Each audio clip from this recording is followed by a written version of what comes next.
recently, and the family brought up a really common concern, which was that they were worried that when their baby arrived, they weren't going to feel comfortable passing the baby around when they had people over to visit or went to some kind of gathering.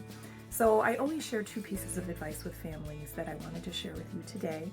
The first one is that if you don't want to share, just baby wear.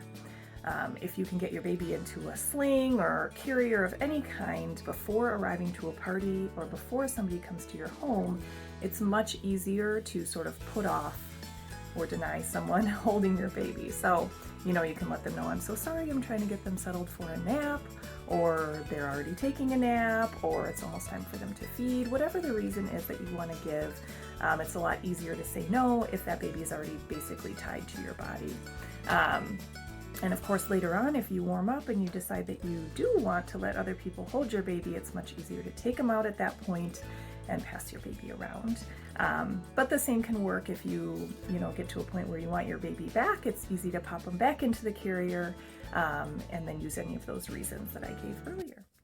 So my second tip, if you don't want to share your baby, or maybe you have another request that you might meet resistance to. So for example, you want people to wash their hands before they hold your baby, or you want people to wear a mask if they hold your baby.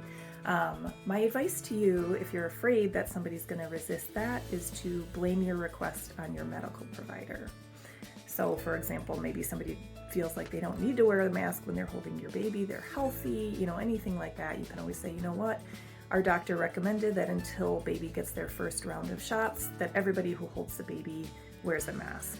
And people are much less likely to resist that when they know it's coming from a medical provider and not just your request.